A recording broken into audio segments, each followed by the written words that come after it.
Bru McCoy was the top athlete in the 2019 recruiting class, then he transferred twice before even stepping foot on campus, and then went down with some mysterious illness. He became one of the most hated recruits ever, and all the 45-year-olds on Twitter bashed him daily, but they didn't know the truth about him. It was definitely one of the weirdest recruiting stories I'd ever heard, and I wanted to share it with you guys today. Quote, "I hope Bru dies." That's what one man said to his father, and some other people messaged his mother on LinkedIn and said her son would never make it to the NFL and that he was a complete failure. This is all because Bru McCoy transferred from USC to Texas and then back to USC. No matter how much he tried to stay off the internet and not read into all the hate, it definitely got to him and it brought him down. All these strangers on social media forgot he was a human being, forgot he was a teenager, and forgot he was someone's son. Somebody who had worked his entire life to play college football, but he was just some dude who left their team. It was very toxic, and I remember when all this stuff went down. So let's talk about the Bru McCoy story today and what actually happened. But first, be sure to give the video a like, subscribe, suggest another video, let me know your thoughts, turn on post notifications, and stay until the end so it helps the video get in the algorithm and more people can see it. Now let's get started. As a child, Bru used to cuddle a USC football that his dad gave it to him, and he said he wanted to be Reggie Bush. He wore number 5 his entire career, and that was the guy he modeled his game after. He would even watch Reggie Bush highlights before his Pop Warner football games. USC was everything to him, and his dad played football at Northern Illinois, and his dad knew from the very beginning that his son was going to be special.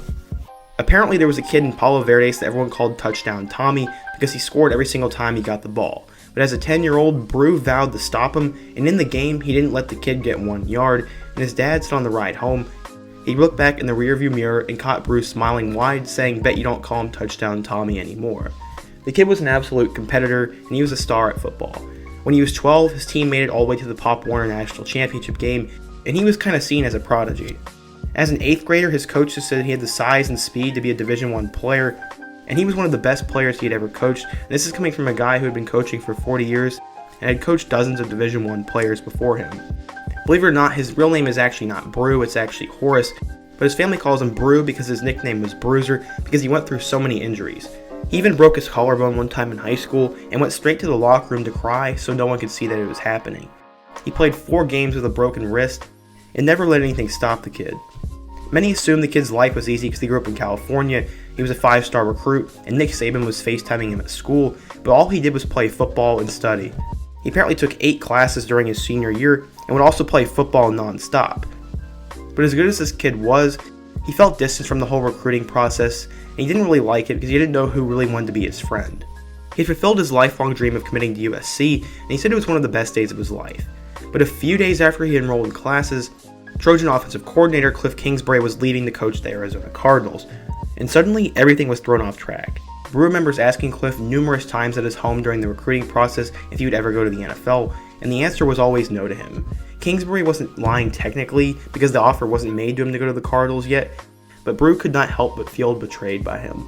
He said he felt very hurried to get to school, and he felt that USC was intentionally rushing him to get to campus to begin his first class so that his eligibility would start, and then if he left, he would be classified as a transfer. And this made him feel even more betrayed by the school he loved. Everything was moving really fast, he said. One day he was playing in the All-American Bowl, the next day he was taking a physical on campus. He said he never got a break, time to process anything, and then things got a lot more difficult when his strength staff left, and then there was speculation that Clay Helton was going to be fired. He remembers the Texas staff asking him throughout the recruiting process back in high school, and they said, "What are you going to do when Cliff leaves? Look where you'd be if he leaves." And Bru said from that moment on, he said, quote, "I have to act, I have to do something." He said maybe his judgment was clouded, and maybe he just chose USC because of all the childhood nostalgia. He said maybe this wasn't the right place for me. He told his parents at a wedding that he wanted to go to Texas, and they were absolutely stunned. His dad said, "I've never steered you wrong in my life, and I'm not going to tell you what you're doing is right because it's not, but I promise I'll be there to support you." Bru wound up going with his gut, and he entered the transfer portal in late January of 2019, but things did not feel normal when he arrived to Texas. Something was just off, he said. He performed very well in the field during spring practice, made a ton of friends, and really liked the coaching staff, but he said he just felt sad, and he said he was feeling regretful. He said he thoroughly enjoyed his time in Austin, and it literally had nothing to do with anything Texas related. Honestly, the thing that was wrong with Texas was that it wasn't USC, he said. In hindsight, he wishes he had known the things he knows now, and he said he would have never left USC and went to Texas if he knew that. He said he just found himself valuing the wrong things when he was making his decision. He was too worried about Cliff Kingsbury doing him wrong and all the other things that went into it instead of going with his gut. But like any 18-year-old kid, he couldn't come to these realizations until he had experienced them. He had to go somewhere else to figure out why, and he realized why so many people transfer. But he wasn't a student, he was an athlete. And he wasn't just any athlete, as he was a highly sought-after recruit who had been in the national spotlight since he was 14. He was a top 10 guy, the number 1 athlete, and a future NFL player. He went from being loved to then hated by everyone. But he did something that many young athletes fail to do, and that's chase their own happiness.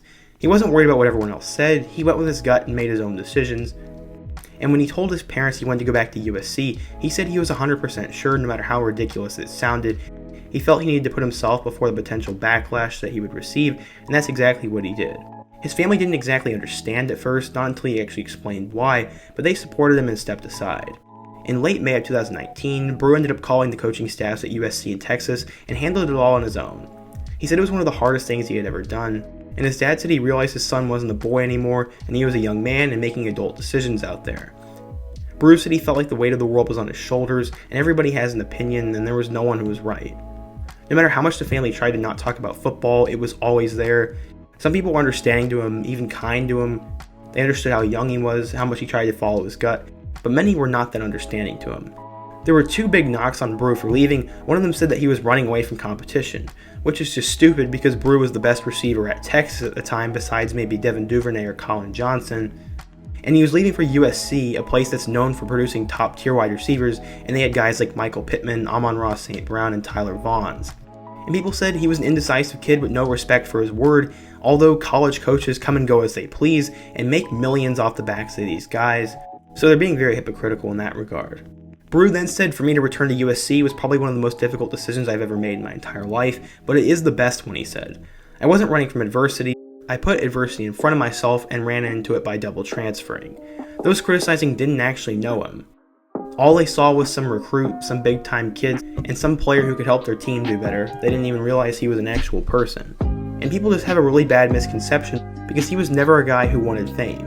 He said he used to feel really uncomfortable in high school when his friends would shout All-American when he'd walk by, and his dad would tell him to post about all his offers on social media, but Bru thought it was dumb and silly, bragging about those 35 offers when there were a ton of other hardworking kids who had none, and he didn't want to put himself in that kind of pedestal.